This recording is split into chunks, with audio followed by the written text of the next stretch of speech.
folks. I'm your host, Mark Skoll Jr., and I'll be talking about all things sports tonight. You were just listening to a great high school basketball matchup between Lake Travis and Hayes High School for the number one seed in the playoffs, as Lake Travis ended up on top 62-45 to claim that number one seed. Great job by Brooks Cabina and Reese Miller on the call for tonight's game.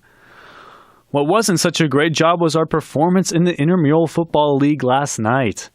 I brought up last week that our team, the Kyler Murrays, lost 32-0 last week, and last night wasn't any better. We were shut out again, and I lost track after we were losing by 30 points. So it obviously wasn't another great game. We switched out QBs, and every QB threw an interception. I think we had a total of 5 QBs, so at least 5 interceptions. I think at least 2 or 3 pick sixes. So not another great game for the Kyler Murrays. It was bad, man. But hey, the team we play next week is supposed to be our level of competition. So hopefully we can at least put some points on the scoreboard. That's our goal. A win would be nice too. But right now, points are the main priority. Maybe we'll jump into some Texas talk later in the show, but for right now, it's time for Mark's Mailbag, where I have fans tweet at me at Mark Skoll Jr., and I answer your questions. The first question comes from, I had the same question from 2 people. Eric Burno at Red Raider 16. He says, what is your mock draft of the first 5 picks in the upcoming NFL draft? And then at Mark Skoll also asked me the same question. What are your projections for the NFL draft? So here we go. I think the number 1 overall pick is an obvious choice. I think the Tampa Bay Buccaneers will select Jameis Winston, the quarterback from Florida State. The last time Tampa had the rights to the number 1 overall pick, the franchise drafted a quarterback, Vinny Testaverde, in 1987. And it seems very likely that the Bucs will go in a similar direction with the top pick this spring. Winston has some off-the-field red flags, but on the field he has the physical and mental makeup to be the best player in this draft class. Winston is going to be asked a million questions about his off-field issues this week, and some teams will not be satisfied with his answers. His talent trumps his immaturity issues, however, at least for the Bucs. Tampa Bay has already released Josh McCown, and I'm sure they are ready to take the in-state college star. I feel like if you're Tampa Bay, you definitely have to go quarterback because Mike Glennon is obviously not the quarterback of the future. So it's obviously between Jameis Winston and Marcus Mariota out of Oregon. I think since Jameis Winston the guy's won a national championship, and he's only lost 1 game in his whole college football career. I feel like this is definitely the guy. I think, his off-the-field problems are heavy, and there are some red flags. But I feel like this guy could be a star, and this guy definitely wants to be a star too. And I think he will have the work ethic. Like, I feel like if he had the money, he wouldn't be making all these stupid decisions. I mean, who knows, though? But I definitely think he is the clear number 1 overall pick. He's been the number 1 overall pick on everyone's list for months now, and I definitely think he's the first guy to go in this 2015 NFL draft. The next 2 picks have been very skeptical. A lot of people are saying either Leonard Williams, the defensive tackle out of USC, or Randy Gregory, the defensive end out of Nebraska. I personally think the Titans, who have the 2nd overall pick, should go quarterback, Marcus Mariota. I don't know if Zach Mettenberger is the best quarterback for the job, but it looks like the Titans will end up sticking with Zach Mettenberger. So if it was me, I would definitely go Marcus Mariota, but I think the Titans are going to end up selecting Leonard Williams, the defensive tackle from USC, University of Southern California. The thing about Leonard Williams is he can play in any scheme and has a rare athletic ability. If the Titans aren't interested in Marcus Mariota, taking Williams is definitely the move instead of trading out and missing out on what Williams offers. After losing their final 10 games of the 2014 season, the Titans need help all over the field: offense, defense, special teams, anything. Gambling on a rookie quarterback when Zach Mettenberger showed some flashes as a rookie might not make as much sense as landing a building block for defensive coordinator Ray Horton.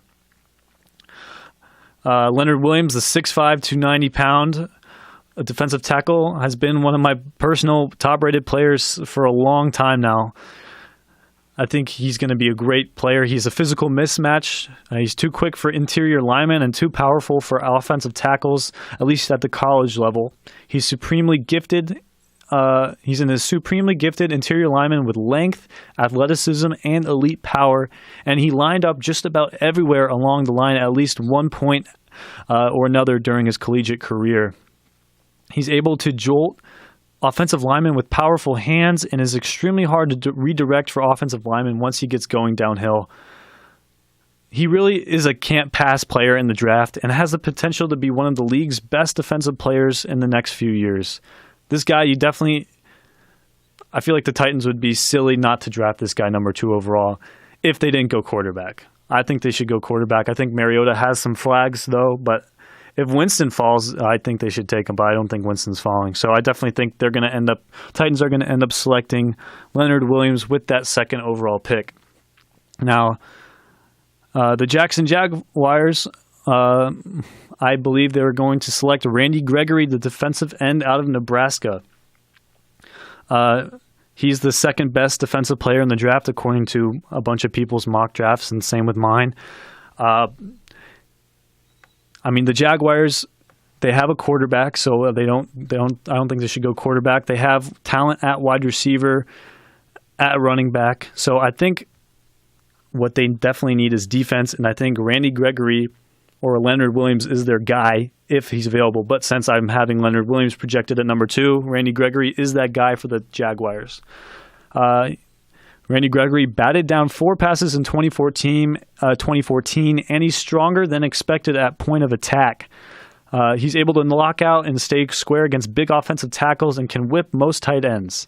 He unhinges and gets tentacles on running backs, bursting through the gap, and he has room for more thickness on his long frame, though. He's a little skinny.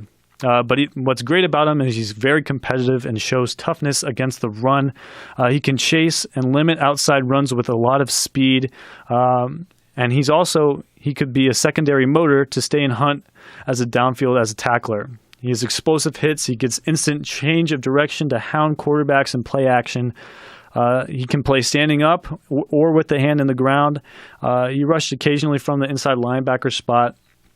And the Jaguars' record isn't pretty, but head coach Gus Bradley's infectious enthusiasm as a hard-hitting defense and talented rookie quarterback, Blake Bortles, has this franchise going up. Everything's looking great for them. Gregory is well suited to star in Bradley's hybrid 4-3 alignment at the defensive end, as he's long, 6'5", 242 pounds, and explosive and passionate against both the run and the pass. I mean, this could be a guy who could be a staple in this Jaguars defense for many years to come, and I think the Jaguars definitely need to address this defensive position in the draft. And then for my 4th overall pick, I have the Oakland Raiders selecting Amari Cooper, the wide receiver out of Alabama. My buddy Jeff Barker, who's a big Oakland Raiders fan, has told me many times that he really wants Leonard Williams and Randy Gregory to fall to the Oakland Raiders, but I don't think that's going to happen. And honestly, I think the Raiders should select Amari Cooper because their number 1 wide receiver last year was James Jones, and he's a number 3 wide receiver at best. I think this is definitely the guy the Raiders need to pick with their 4th overall pick. I don't know if he's worth a 4th overall pick, but he fits an immediate need and could be a tandem for Derek Carr in the future. Last year's second round pick, Derek Carr has done more than enough as a rookie to earn another year as the Raiders starter, but he needs help, especially at wide receiver. Like I said, he needs someone to catch some big passes, make some big plays, because I'm not sure about this, but Jeff was telling me that their 2nd and 3rd wide receivers were cut from the Cowboys practice squad. So Cooper would fill an immediate need. Cooper doesn't have the size or speed of pass catchers usually found in the top 5, but he knows how to do the 2 most important things at the position: get open and finish catches. Derek Carr showed flashes as a rookie quarterback, of being the young signal caller capable of turning this franchise around. Adding another weapon for him would be the logical choice, with Cooper ranking as one of the easier projections to the NFL due to his sharp route running, soft hands, and terrific acceleration.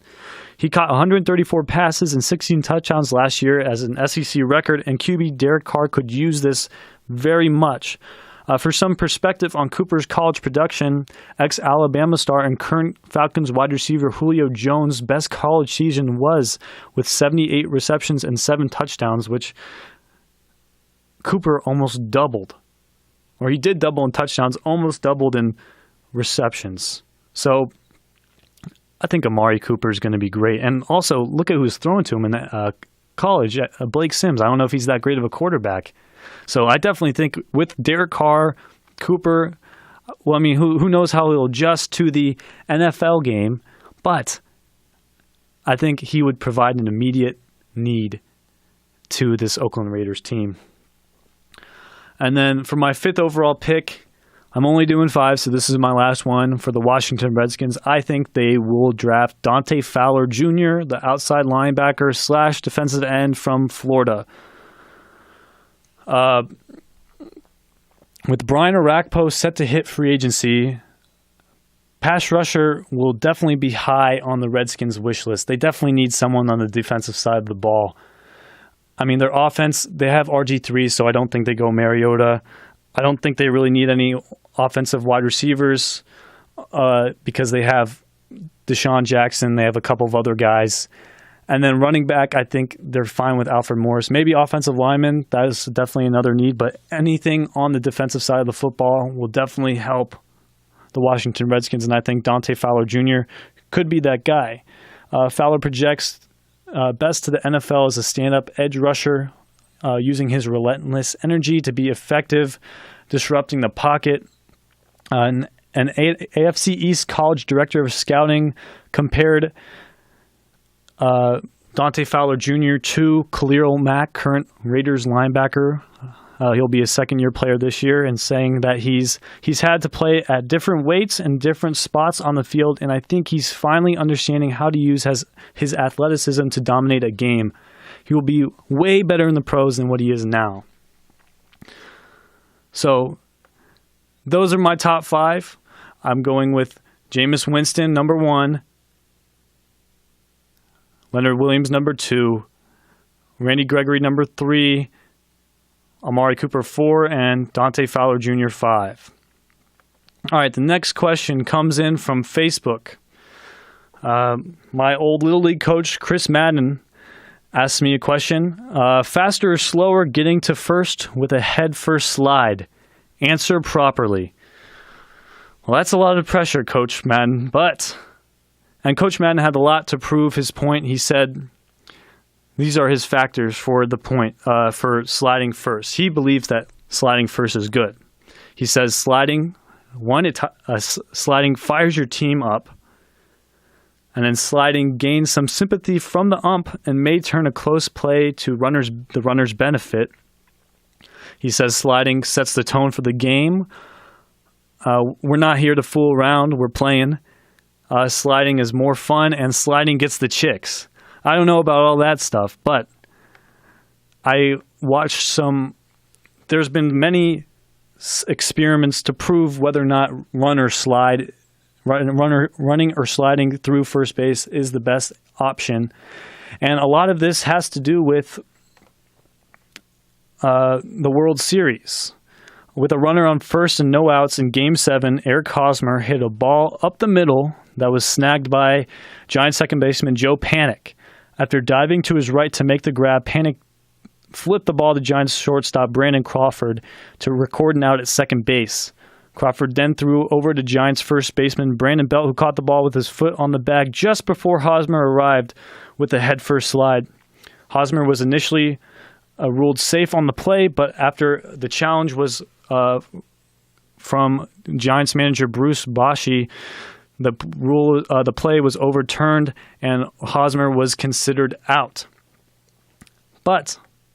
And like I said, there's been tons of science experiments. Mythbusters has done something on it, and Mythbusters proved that sliding into head first into first base was a better, often resulted in a better result and was faster than running through the base. And then Sports Science, which is a ESPN segment, they also offered they had a concurring their idea differed from Mythbusters, saying that running through the base would give you a 0.02 millisecond advantage over sliding. A lot has to do with who is, in my opinion, a lot has to do with who is running and who isn't. Like if it's a slow first baseman, I definitely say you run through the base, because I think when you're a slow first baseman, sliding's probably not going to be their strong suit. So I definitely think sliding was definitely not a great option for them.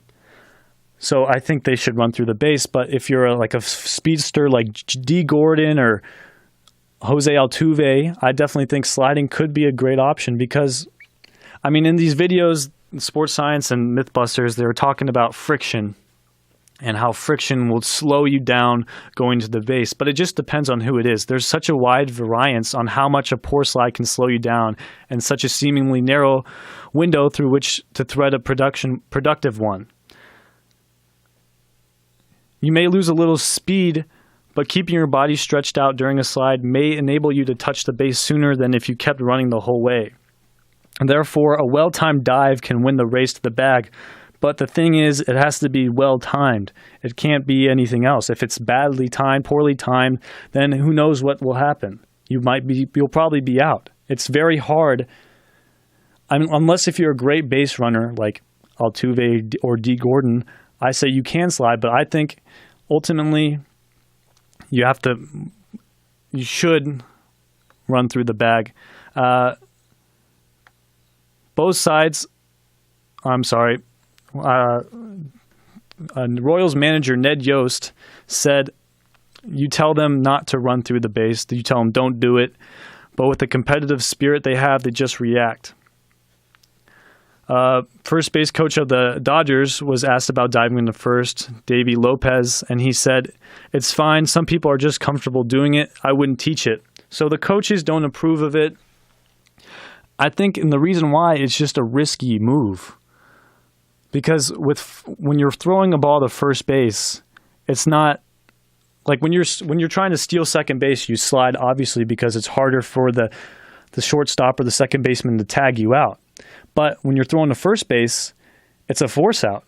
So it doesn't matter whether or not you're low and the runner can't tag you, because it's just a force out. So ultimately, I don't know. I could go either way.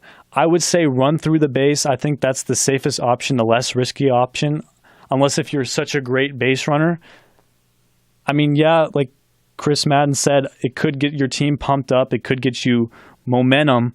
But what if you get thrown out? And even if you beat out the throw that's close, that would give you momentum too. And you're on base. I don't know if sliding would... I personally...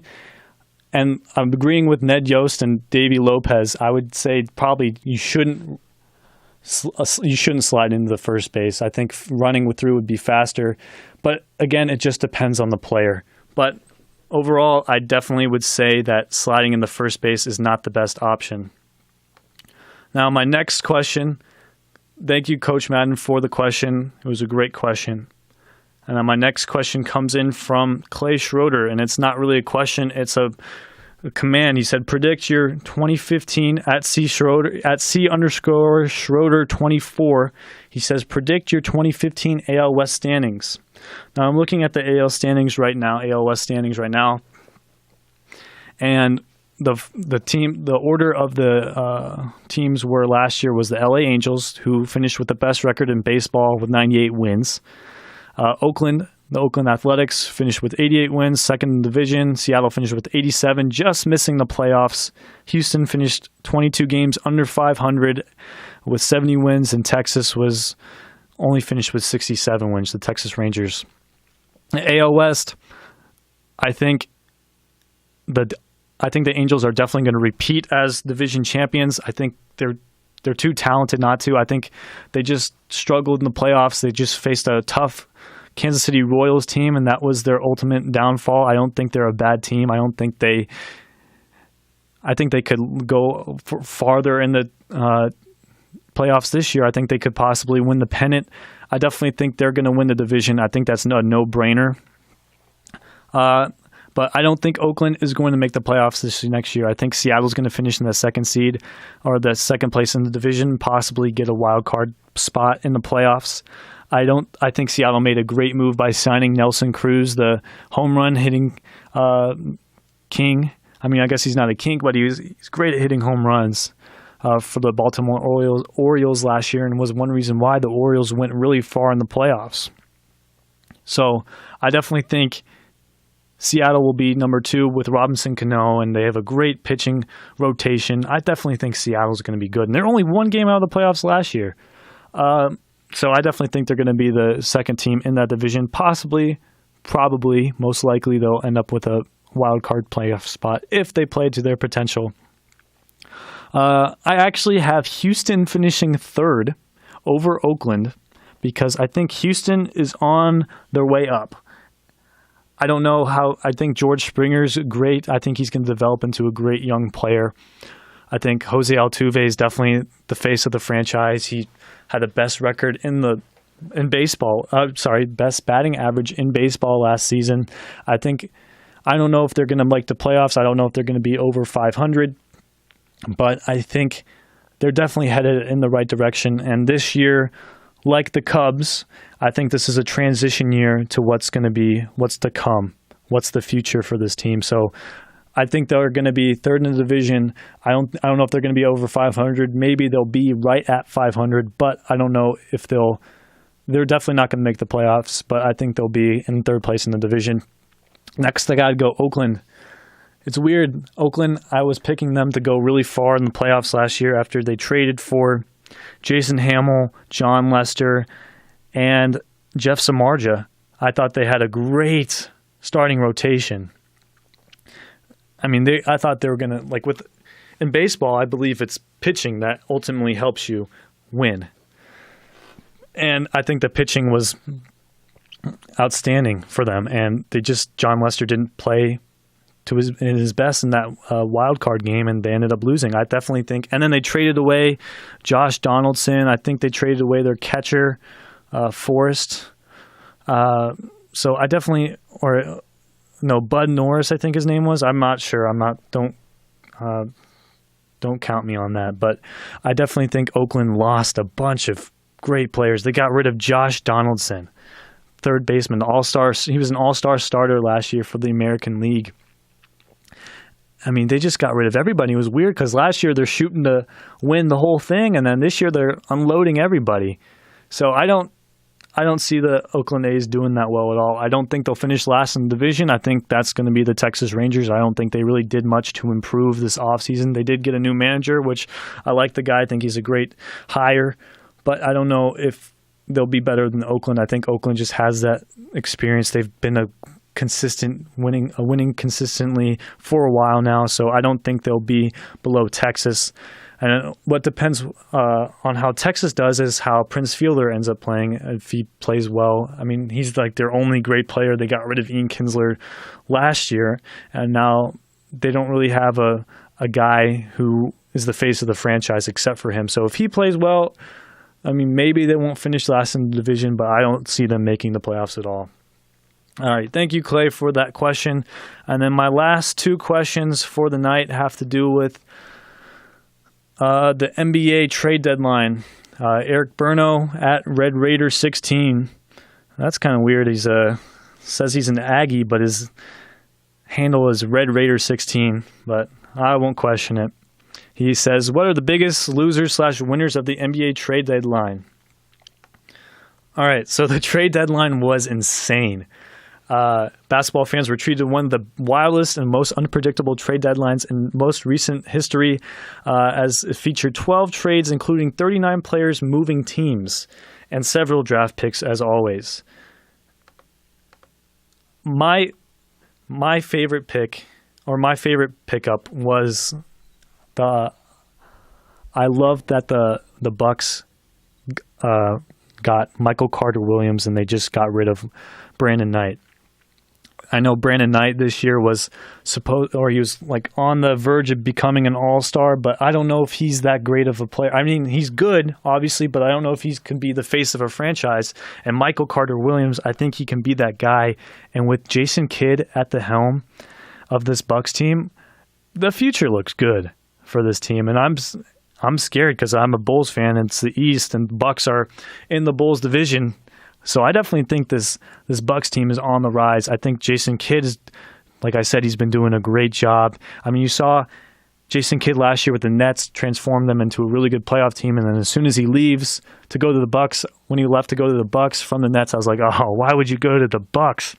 But then you saw that the Nets had a huge drop-off, and the Bucks' performance just increased tremendously. So I think a lot has to do with Jason Kidd, and I think Michael Carter-Williams is just going to be a bigger piece to this puzzle. And then once Jabari Parker comes back, I think they're a few games out of the 3rd seed right now.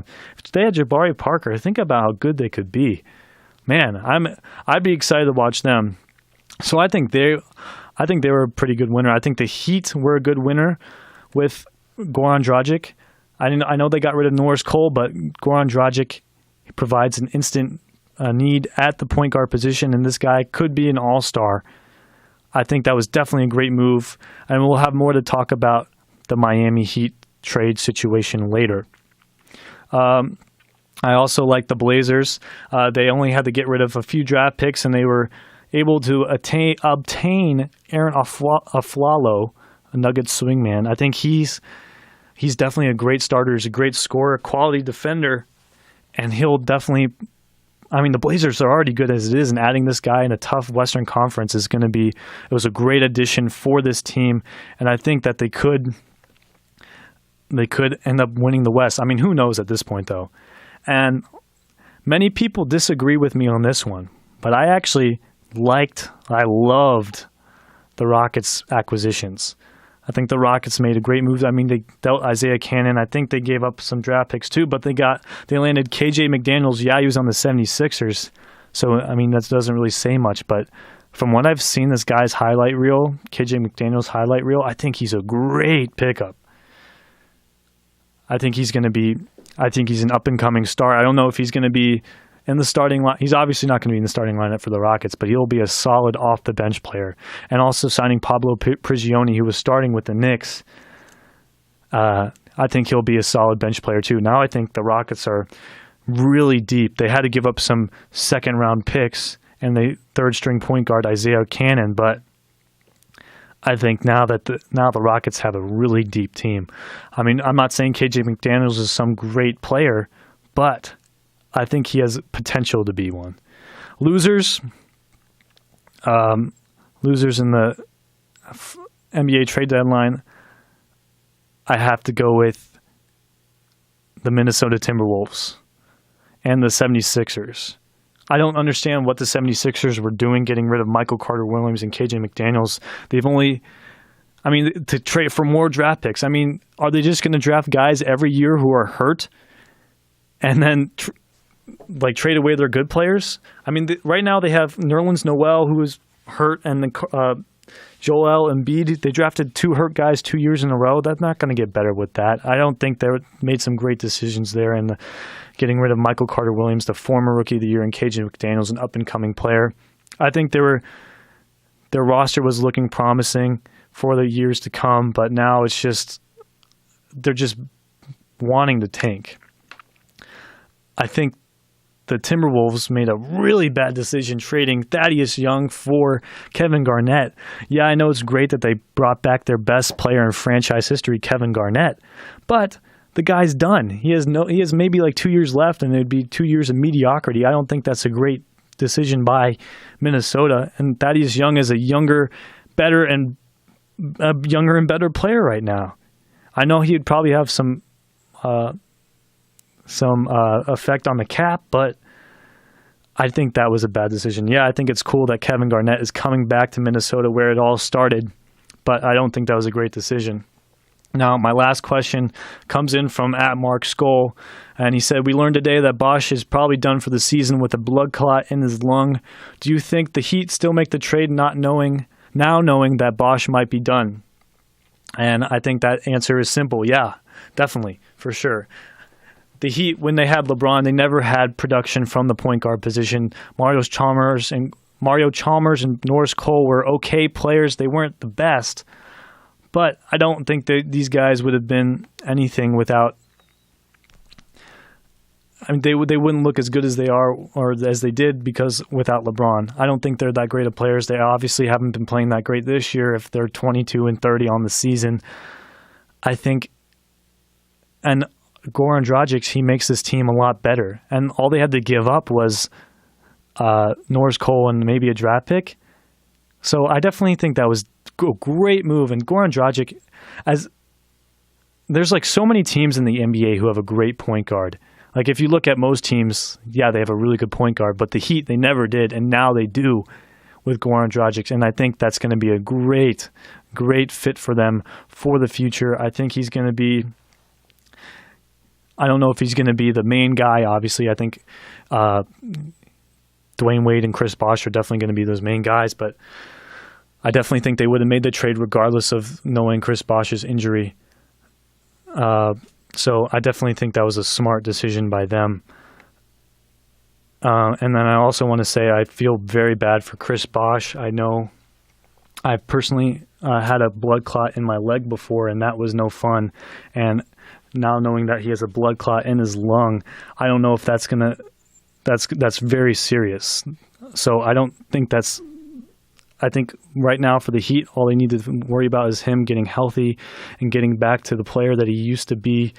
Because he's been playing great this year. So right now he just needs a break. Because when I had my blood clot, it was only in my leg, and they wanted to prevent it from getting to like my upper body, like my lung. And now that it's in this guy's lung, I think that's very bad for him, and that I think it could really